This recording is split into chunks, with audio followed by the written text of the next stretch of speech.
followed by Matt Foster, the special agent in charge of the Nashville FBI office. And then Nashville Fire Department Chief Director William Swan will speak to some operations that are taking place on 2nd Avenue. Chief John Drake. Thank you, Don. Good afternoon. This morning, around 5:30 a.m., officers responded to a call for shots fired in the downtown area, specifically 2nd and near Commerce. As officers responded, they encountered an RV that had a recording saying that a potential bomb would detonate within 15 minutes.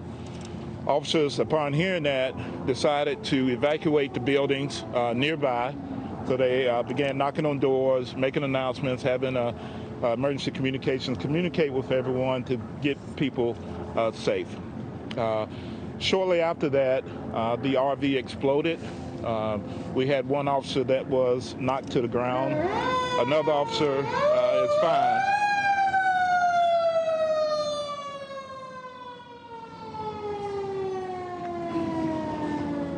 Currently, what we have going on now is we have K9 dogs. All of them are out, partnering with Tennessee Highway Patrol, our federal partners, and we're sweeping the downtown area just as a precaution to make sure that everyone is safe and that any service that needed, we can provide that. And so with that said, we don't feel there's any concern in the downtown area of anything else right now, but we are doing it as a precaution just to search with our bomb dogs. At this time, I'll turn it over to Attorney Don Cochran. Good afternoon and Merry Christmas. Unfortunately, this is not the way any of us wanted to spend our Christmas morning, I know. But I'm Don Cochran. I'm the U.S. Attorney here in Nashville, Tennessee. This morning I briefed the Acting Attorney General, Jeff Rosen, on the situation here in Nashville, and he has told me to tell the police chief in Nashville that we are devoting the entire resources of the Department of Justice to help in their investigation. FBI and ATF are taking the lead in this investigation, and I want to turn the stage over first to Assistant Special Agent in Charge Matt Foster of the FBI, and then Special Agent in Charge Mickey French of the ATF to explain some of the resources that the federal government's going to bring to bear on this situation. Matt. Thank you, Don. The FBI stands with the city of Nashville today in this very tragic Christmas Day event. This is our city too. We live here, we work here, and we're putting everything we have into finding who was responsible for what's happened here today. As part of doing that, there are investigative leads to be pursued. There's also technical work that needs to happen, and we're standing with Metro Nashville Police Department and our federal partners and our state partners to bring every resource we can possibly bring to bear to find out what happened here today and to bring those responsible to justice. The investigative leads, I'm sure you understand, is not something that we can talk about. As we continue to pursue every tip, I would ask the public to go to www.fbi.gov/Nashville. It's www.fbi.gov/Nashville, where an online tip submission process has been set up. Please tell us what you know. We need your leads, we need your help. You can also call 1-800-CALL-FBI. Call in tip information if you know anything about what has happened here today. We'd appreciate your help. On the technical side, our focus will be on bringing the technical experts of the FBI from across the country, including the FBI laboratory, our hazardous devices school, and our experts from evidence response teams nationwide into Nashville to help process this massive crime scene, along with the ATF, Metro Nashville PD, and the many other partners who were part of this effort that will continue. We will find out what happened here. That's all.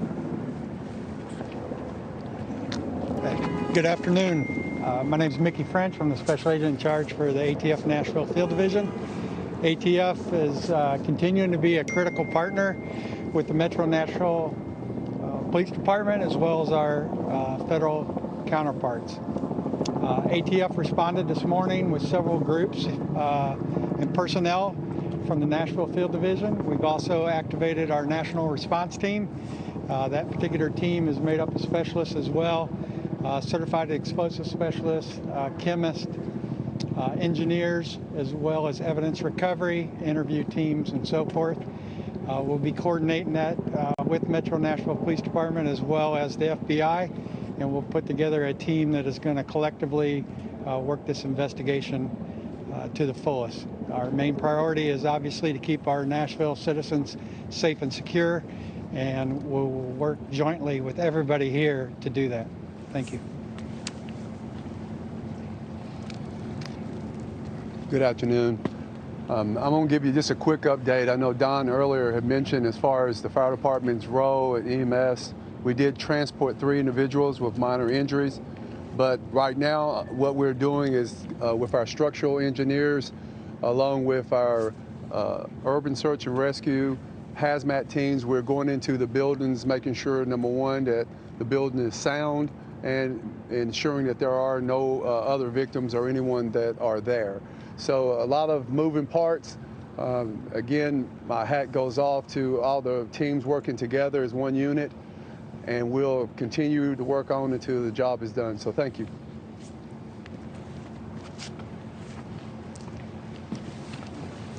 All right, ladies and gentlemen, that's the update as we know it at present. If there is another briefing for this afternoon, we'll let you know. But you pretty much know what we know at this juncture as far as our community is concerned. Again, to reiterate, we know of no other imminent danger to the city at this point. The bomb dogs going through the downtown area now are doing that as a precaution. Okay? I can't hear you, Harriet. Do we have a number yet, maybe an estimate of how many buildings have been damaged in this incident? I'll talk with Joseph Pleasant from OEM. I can tell you that several of the buildings on 2nd Avenue have structural damage.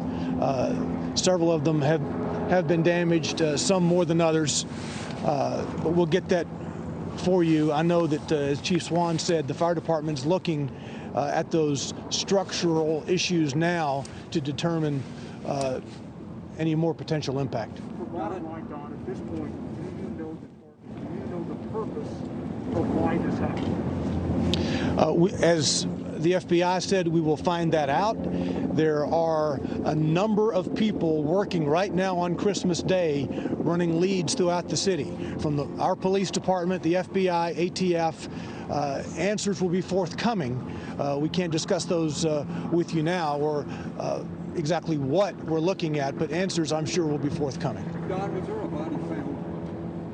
I have no information about any body being found. We do not know whether anyone was in the RV when it exploded. We do not know whether anyone was in the RV when it exploded. So I can't tell you at this point whether there's a potential for a fatality in that scenario. The megaphone that was warning people to leave, do we know if that was coming from the truck? Was it coming from somewhere else? Do we know? It is believed it was coming from the RV. Coming from the RV? Yes. Or was it someone saying? There were announcements coming from the RV, and that's the extent of what we can say at this point. Is there any surveillance footage that police are investigating right now? There are cameras throughout this downtown area. Yes, we have been reviewing downtown cameras, and that is all part of the totality of the investigation. Don, you mentioned some people may have been taken to Central Precinct, whether they were just witnesses to give a statement, to share what they saw. Has anything come to fruition from that that you can share? Just providing more pieces to the puzzle, more information. As Chief Drake said, we had a number of officers, several officers on 2nd Avenue who were working to protect the public when the explosion occurred. As he said, one of those officers was knocked off his feet. We have some counselors with our officers. Our behavioral health folks are with those officers, ensuring that they're okay. I mean, they went through a very traumatic experience themselves. Can you speak to just, I mean, really, it's amazing how these officers and first responders run into the face of danger. They knew, according to that RV, there was some kind of threat and they continued to take their time to get people out? Well, they went to the residential areas on 2nd Avenue and did their best to get people to safety. Obviously, they heard the announcements coming from this vehicle. They took them seriously and were working to seal the streets, to protect folks, and we think it worked. We think lives were saved by those officers doing just that. All right, thanks very much, folks. John, can we ask one final question? Just Authorities in Nashville, they're wrapping up a briefing on the latest on the explosion that occurred in the area. Hold on, we got one more question about to be answered. Let's listen. The vehicle explosion occurred outside 166 2nd, the AT&T building. We do not know if that was a coincidence or whether that was the intention. Okay. So there were some things we did learn from that news briefing, and some of them, to me, very fascinating details. For one, we can say, or the authorities can say with some assurance, that there are no secondary devices they are aware of. So they're pretty confident that there won't be another explosion. And Molly, I thought the headline there was that when they got that 911 call and arrived on the scene, the RV, the suspicious RV, had a recording that a bomb would be detonating within 15 minutes, and officers were clearing buildings in the area when it actually did explode. Yeah, that absolutely answered one of the big questions we had as to what exactly was so suspicious when the officers got there that they needed to call in the bomb squad about an RV on Christmas morning. And a recording warning that in 15 minutes there will be a bomb is a pretty clear indication that you need to call in the bomb squad. And those officers are heroes. That is something that the chief there acknowledged just a few moments ago. We think lives were saved. Those officers took the time, the limited amount of time they were potentially led to believe they had from this recording, to get people in that area, those residential apartment buildings, and get people out, and lives were saved. We know the officers, at least one was